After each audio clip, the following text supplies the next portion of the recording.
মাঠে আসো সারি কাটা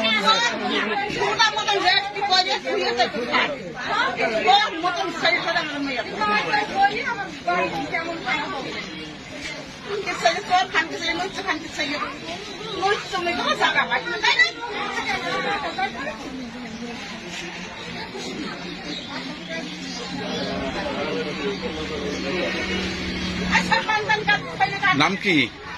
নাম রশিদুল। বাড়ি কোথায়? রুদ্রনগর। এই গ্রামে। এই গ্রামেরই? গ্রামের এই গ্রামে। এখানে কি হয়েছিল? ছাগল চুরি করতে ছাগল চুরি করতে এসে? চুরি করতে তো রাত্রি আসে মানুষ। চুরি করতে আসলে আপনার বাড়ি গেলে আপনি ওই কথা বলবেন। চোরের তো কোনো ফাঁসি নেই। চোরের জেল আছে অল্প, আর অন্য কথা বললে জেলা অনেক। সব জানে।